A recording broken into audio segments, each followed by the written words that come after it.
The Capitol Grand Hall had never seen such a convergence of power, tension, and expectation. Beneath its high vaulted ceiling, where golden chandeliers sparkled like a constellation of political ambition, dignitaries, diplomats, and media personnel bustled about, each one acutely aware that history might just be made today. The summit billed as the geopolitical dialogue for African development and sovereignty had drawn attendees from nearly every continent, heads of state, influential senators, CORPORATE, magnates, and representatives from the United Nations had come dressed in a blend of designer suits and traditional garments, a swirling tapestry of culture, interest, and veiled agendas. Yet among them all, two figures cast the longest shadows. JD Vance, the junior U.S. Senator from Ohio, stood near the back of the hall moments before his scheduled keynote. Watching the crowd with calculating precision, at 40, he had become a powerful voice among American conservatives, outspoken media savvy. And controversial by design, his best-selling memoir had once painted him as the voice of working-class grit. But in recent years, his tone had shifted towards something more confrontational, more ideological. He was no stranger to sparking outrage. He believed in provocation as policy, and today he had a specific target in mind. Captain Ibrahim Traoré, the 36-year-old revolutionary leader of Burkina Faso Traoré, sat in the front row, surrounded by a small but resolute delegation from West Africa. He wore his signature olive military uniform, simple in its design, yet heavy in symbolism. There were no epaulets, no garish medals, just a small patch of the Burkinabe flag on one shoulder and the faded marks of battlefield, where on the other he was a man forged not in the polished corridors of global finance, but in the unforgiving terrain of armed resistance. His rise had been meteoric and divisive. A young military captain who had overthrown a Western-backed regime and declared an unapologetic stance against neo-colonialism in Africa. Many revered him as a modern-day Sankara, a symbol of defiant black sovereignty in Washington. However, many viewed him as a loose cannon, a dangerous populist whose growing influence threatened entrenched global hierarchies. As JD Vance was introduced by the summit moderator, polite applause echoed across the marble floor cameras. Adjusted phones were raised, and the entire hall turned its attention to the podium. Vance straightened his tailored navy suit, adjusted his mic, and smiled the way only a man certain of his righteousness could.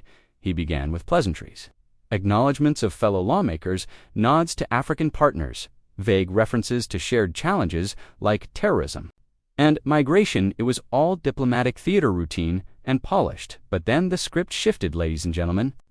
Vance said, his voice assuming a tone of faux sincerity. Let's get real about the so-called revolution happening in parts of Africa. We've seen a trend. Young men in military fatigues, seizing power under the guise of anti-colonialism, promising justice and dignity while delivering repression and chaos. A ripple stirred across the room. Some African delegates exchanged glances. The language was sharp, the implications unmistakable. Yet Vance pressed on, emboldened by his own defiance. These so-called leaders. He continued now, gesturing broadly but deliberately angling toward Traoré, don't represent the future, they represent the past, a past where might makes right, where free speech is an inconvenience, and where alliances are brokered not on principle, but on desperation. Ibrahim Traoré, for example, gasps, subtle but audible. The mention of Traoré by name broke unspoken diplomatic rules. Vance's tone sharpened further. Here is a man, he said, eyes narrowing, who calls himself a freedom fighter, but let's examine the facts under his regime. Journalists have disappeared, elections have been suspended, and civil liberties have withered. He rails against Western imperialism, yet eagerly accepts weapons and advisors from Moscow. What is this if not hypocrisy dressed in camouflage? The air thickened. Traoré remained completely still. His back was straight, his hands folded, his expression unreadable, but attention began radiating from his presence, a quiet power, a patience bordering on the terrifying. We don't need cowboy leaders with AK-47s and slogans, Vance sneered, ignoring the unease now spreading throughout the audience. We need stability, order, and respect for global norms. Africa deserves better than military regimes romanticized by Western guilt. Let's stop pretending that every man in a uniform is a savior. There was no applause, none, not even a polite, scattered clap. The silence was deafening. Vance's smile faltered. Briefly, his eyes scanned the audience, perhaps expecting at least the American delegates to nod in agreement, but even they were frozen, unsure how to react. A few scribbled notes. Some shifted uncomfortably. Traoré still had not moved. Vance took a small sip of water from the glass on the podium, trying to recover. The rhythm, he chuckled awkwardly. Truth stings, I suppose, but it must be said, this summit is not just a celebration, it must also be a mirror, and sometimes mirrors show uncomfortable realities. At that moment, the summit moderator, a tall man from the European Commission, stepped forward, clearly eager to break the mounting tension. Thank you, Senator Vance, for your candid remarks. We'll now take a 15-minute break before continuing with the next session. Reluctantly, the audience began to stir. Delegates murmured among themselves in French, Arabic, English, and Portuguese.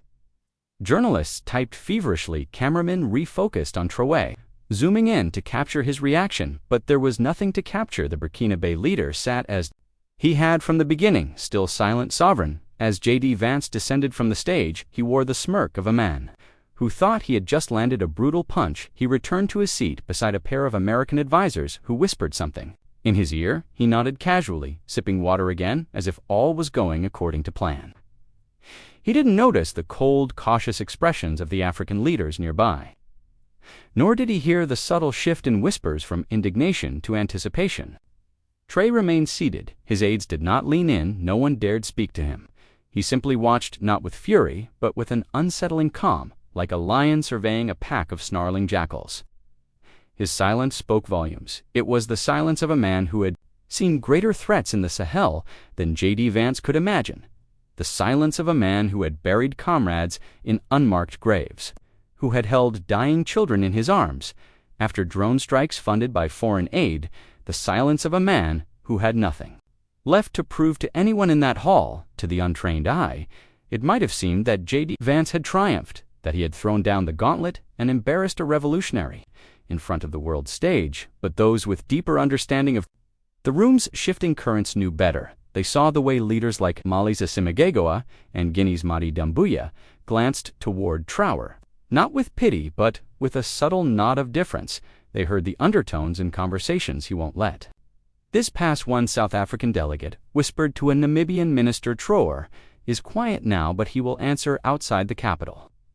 Grand Hall, the news spread quickly. Social media lit up with clips of Vance's speech. The usual Western media outlets framed it as a bold critique of African militarism, but on African Twitter, Telegram channels, and Pan-African networks, the reaction was volcanic. Hashtags like #ChatChuTor will respond and Africa is watching began trending. Memes comparing Vance to colonial era administrators popped up within minutes, and in the streets of Ouagadougou, protesters began gathering outside the national radio station, demanding airtime for their president's response. Back inside the summit, as coffee and polite laughter tried to cover the tremor that had shaken the room, one thing became undeniable. JD Vance had crossed a line, and he had done so not just against one man, but against a movement. A fire had been lit, and Ibrahim Traoré, the man in fatigues, the quiet lion, would answer not with anger, not with theatrics, but with truth sharp enough to draw blood, and the world would be watching the atmosphere. Inside the Capitol, Grand Hall had shifted. What was once a theater of diplomacy now felt like a battlefield. Awaiting its second volley, whispers rose and fell in different languages, like nervous waves washing over jagged rock. Everyone knew something was coming. The media had not moved. Delegates, who had left for coffee, stood by the doors, now half drunk, cups forgotten in their hands. A strange electric silence hovered, the kind that preceded something irreversible. Then the moderator voice, trembling ever so slightly, returned to the podium. "Ladies and gentlemen," he said, glancing nervously toward the front row, "our next keynote speaker, President of the Transition of Burkina Faso, Captain Ibrahim Traoré." A hush fell. All eyes turned to him. Ibrahim Traoré stood slowly, calmly, as though time itself obeyed. His command, his uniform, was the same olive drab, simple, unadorned, no ranks displayed, no chest full of medals, only the Burkina flag on his arm, and the hard-earned gravity in his gaze. He did not smile, he did not flinch as he walked toward the podium. The entire hall seemed to bend toward him like trees responding to a coming storm. The journalists, tensed delegates, leaned forward. JD Vance, seated several rows back, crossed his legs but did not blink. His earlier confidence had not yet left him, but it had begun to sweat. Traoré reached the podium and placed both palms gently, but firmly on its wooden edge. He looked at no paper, he had no screen, no prepared speech, only presence. His eyes scanned the room once, slowly, methodically, then settled straight ahead. When he spoke, his voice was soft, clear, measured, but it carried with it the weight of a continent. I heard my name earlier. He began, his French-accented English fluid and deliberate. Spoken by someone who believes he has the right to define Africa's reality. From a desk in Washington, you could have heard a pin drop. I am not here to ask for your approval, he said. Not yours, Senator Vance, not anyone's. I did not travel across oceans to beg for a seat at your table. I lead not for applause, but for liberation. The words, though not shouted, hit like thunder. Murmurs rippled through the crowd. Some ministers from the African bloc sat straighter. Several European delegates squirmed in their seats. Traoré remained still, his voice unwavering. You said I lack competence, that I jail journalists, that I romanticize rebellion. You called me a cowboy with an AK-47. He paused, let me respond with truth, and to question the room held its breath. Where were you, he said, his tone tightening like a snare, when French and American corporations bled my country dry? When your banks laundered the profits from stolen African minerals, when your institutions backed corrupt puppets who sold our gold for yachts in Monaco? While our children in Kaya drank from poisoned rivers, the words were sharp, surgical. There was no yelling, no drama, just precision truth. Stripped of diplomacy, where were your voices, your condemnations, your principles, when we buried schoolchildren killed by terrorists, armed with Western weapons, when your aid money went to shell companies, not hospitals? You speak now of order of values, but your silence was loud. While we suffered, cameras were rolling, reporters scribbled furiously on screens across Africa from Abidjan to Addis Ababa. People sat frozen, watching live broadcasts, WhatsApp groups. Exploded radios interrupted music to transmit the speech. Taxi drivers pulled over elders, turned up their old TVs. Traoré had become the voice, not of a regime, but of an awakening. You speak of democracy, he continued, now locking eyes directly with JD Vance, who shifted ever so slightly. Do you teach it to the Saudis you sell weapons to, or only to black nations who dare to stand up and say no more? The room shook with restrained gasps. A few heads turned toward the American delegation. A few more nodded carefully, slowly, deliberately. You mock my uniform, Traoré said, pressing forward, but it is stained with the blood of my brothers, not oil profits. You mock our revolution, but it feeds our people. It shields them from violence. You exported and terror you ignored. You accuse me of being a strong man, but it is not strength you fear. It is self-determination. A beat past, you see. Senator Traoré, said his voice now quieter, but cutting even deeper, you mistake my kindness for weakness. You mistake my silence for consent. But hear me now. Africa is not your school project. We are not children waiting for grades. We are not candidates for your development experiments. We are rising, and we owe you nothing. The last words fell with such finality that some in the audience winced. Traoré stood fully upright now, both hands still gripping the podium as if anchoring a storm. His eyes, though calm, burned with a fury centuries in the making. You say, I suspended elections. Yes, he said, because our villages were under siege, because mothers could not vote from mass graves, because sovereignty is not measured by ballots under gunfire, but by the dignity of being able to bury your dead in peace. And when that day comes, and it will come, we shall vote, not because the West demands it, but because we choose it. He drew a breath. The entire hall was still. You mock my methods, but not once have you asked what we are healing from, how we are rebuilding, from what your policies help destroy. You speak of law, but offer no justice. You speak of peace, but supply war. You speak of stability, but fear our independence. His voice, steady throughout, began to rise, not in anger, but in force. Let me be clear. I may not wear a tie, but I carry something greater, the dreams of a continent.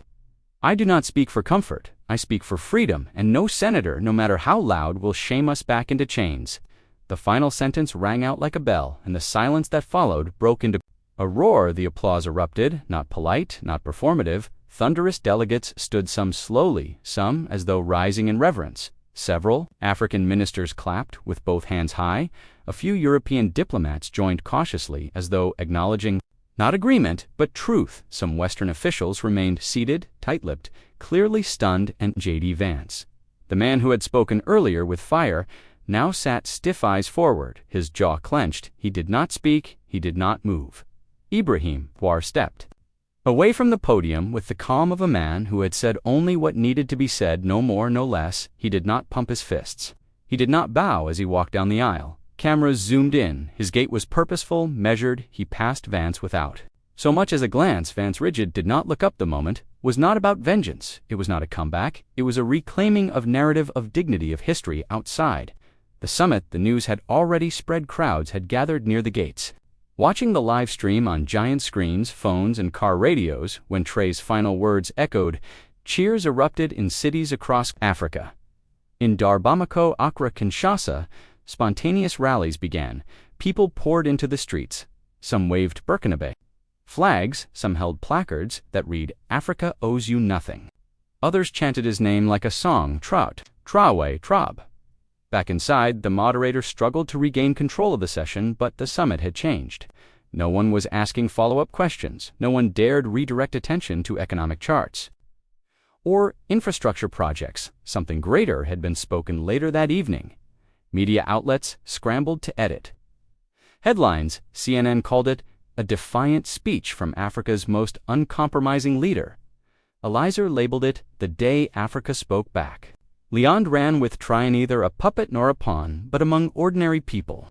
There were no articles, only memory, in villages and urban cafes and universities and street corners. People repeated lines like scripture, "We owe you nothing. Africa is not your school project." I do not speak for comfort. I speak for freedom. And in Washington, JD Vance returned to his hotel with no press conference, no statement, no victory lap he had brought. A speech Traoré had brought a reckoning, and history, it seemed, had chosen its echo.